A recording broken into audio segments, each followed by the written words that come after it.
Yo, you rocking with Moon Rocks Chop Shop, and today I wanted to do a little video that might upset owners and maybe future owners of the Type S, but I know the haters are gonna love to hear it, and I'll give you guys an overall of what I think afterwards. Don't forget to like, share, and subscribe. Check out the description below for any links that may interest you, and let's get into it. So pretty much it's been 2 years, almost 2 years, it'll be 2 years in December of me owning the car.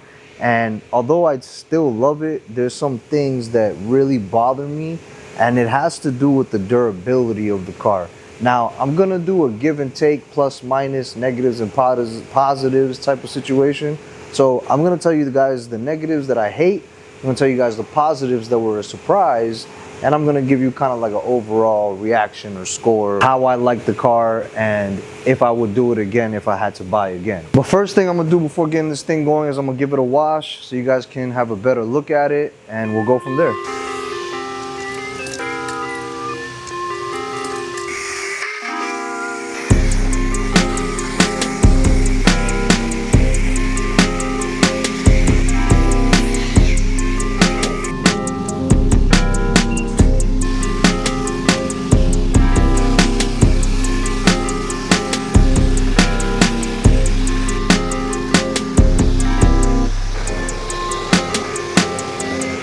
Yo, if you have a high performance car, high performance brakes, you guys need to be using Suds Labs right here.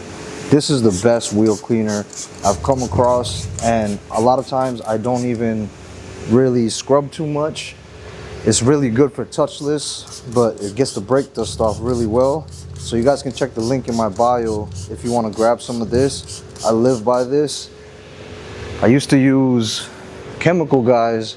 The Chemical Guys isn't really that good. It smells good, but you know, in terms of like the cleaning action, I barely have to touch this with the brush.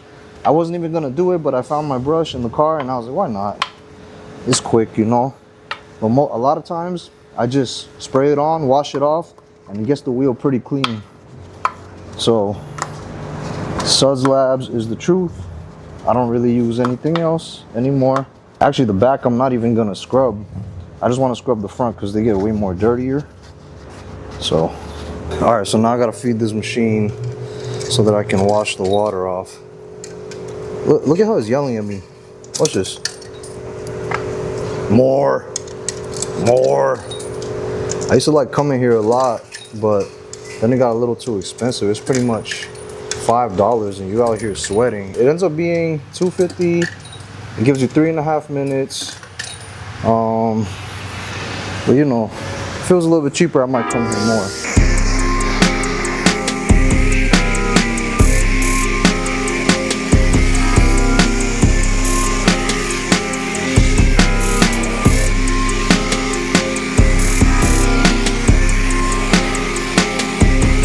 So I just finished washing and rinsing the car. It's hot as balls out here. I need to take a safety break. Shout out to the OGs who get the reference. But I'm gonna come back and dry it off in a few minutes, and then we'll get into the durability of certain things. So stick with me. All right, so quick dry. You guys should check this out too, link in the description. Great tool, although I don't know what this is. Let's dry the car off real quick.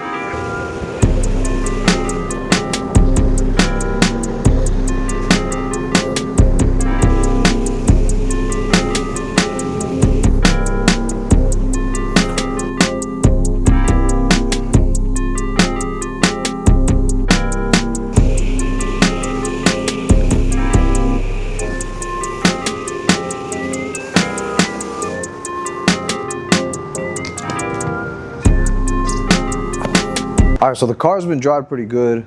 Let me get into it because it's looking like it's about to rain. I'm gonna tell you guys all the bad parts first, right?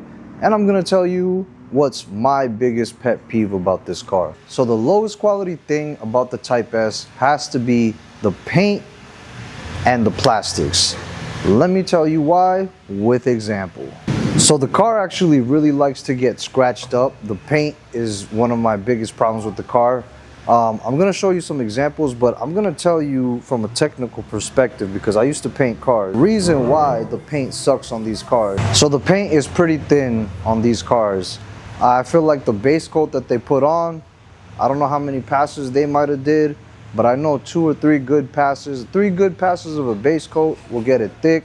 Another 2 or 3 of clear coat, you'll have it looking nice.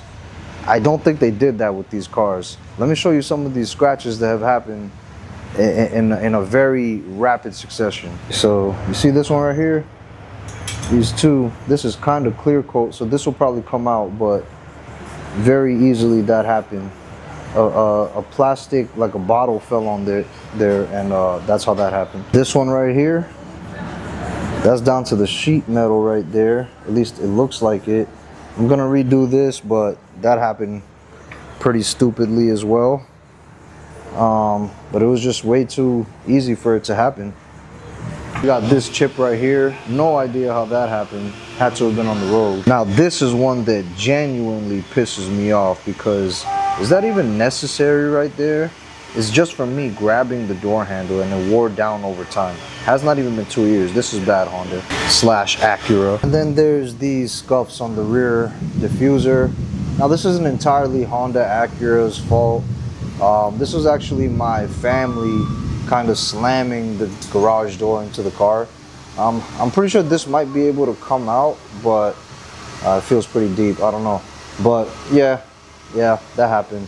So since then, I rearranged the whole garage and make sure this can never happen again. But durability, not so great there. Now I would say to mitigate this, really consider PPF. I did, but I was getting quotes for like 5,000–6,000 on the whole car. And I just ended up not doing it. But the smarter way is just to do it by pieces. It'll be cheaper and you can focus on trouble areas like the front end. All right, so the next trash durability area is the plastics. All right, so one of my biggest complaints, been to the dealer for this about 3 times. They fixed it twice. The 3rd time, I just told them, you know what, I'll deal with it. I put it back in, it fell out again. Once it was this one too, but this one's okay. But this one keeps breaking off, and nobody seems to be able to fix it. As you can see, some of the grooves look okay, you know? So I can't really tell what the issue is, but maybe it's just a loose fit and it keeps falling off. Now it might be hard to see on camera, but right here, there's a few scratches and it just looks ugly in person. Like right here, you know, when I got the car, I had left the plastic on. I didn't take it off until like, I don't know, I think the 18,000 mile service. And when I got my car back, they had ripped the plastics off, all the tags that I kept. So that was kind of the dealership's fault. But yeah, this plastic is tough, not the finest plastic, you know. Definitely reminds me of old school Honda. They did not upgrade that. So this gets scuffed and it just looks ugly. Nothing happens because of it, but it's just, I don't like how it looks. So I might be upgrading that sometime or the other. All right, so now the good parts, right? Now, shout out to you for staying this long. Don't forget to like and subscribe. But the good parts are so much more apparent, right? And they're so much more easier to define because of that. But I'll tell you one that surprised me by far. The factory brakes. The Brembos that come on here, they lasted 25–26,000 miles before I had to realize that it's time to change them, which is amazing to me because I'm not an easy driver. And then there's just the overall solid performance of both the car, the engine, the motor, everything working in unison. It's so amazing to drive day to day. You know, even when I changed the engine oil, right? The first change, well, I didn't see the first change, but every change after that, even after like 3,000, 35, 4,000 miles, the motor oil still looks pretty fresh. You know, it's still kind of goldenish colored. And I consider that pretty good because I used to change, I mean, this is back in the day, oil at like 3,000 miles in the older Hondas. And it was definitely way darker back then that I can remember. Maybe that's the oil, maybe that's the car. But regardless, the operation is amazing. Always and forever. Every day I get in this car is a joy to drive, and I wouldn't really change it. Bottom line here though is this. I love the car.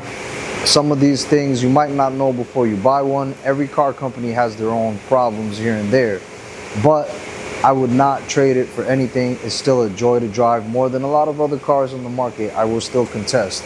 Every single day I hop in this thing, I just feel like the man, and my day is ready to go. And you know, starting your day off driving something like this, it just brings your whole day together and into fruition. So it's kind of a success thing. It's kind of a feel good vibes thing. You know what I'm saying? But who knows? Down the line, I'll probably find even more things that the car has, like little quirks and features, and you know, like how Doug DeMuro says, shout out to Doug. But yeah, you know, so bottom line is, despite some of the failures of, you know, the little things that I showed you, I still love the Type S, and I wouldn't trade it in, at least not now. And I'm gonna be having fun with it for the much into the future. So I appreciate you guys for staying this long. If you liked the video, don't forget to like, share, and comment. And whatever you thought about it as well, drop it in the comments. Check out the descriptions below for any links that you may be interested in. And I'll catch you guys on the next one. Peace.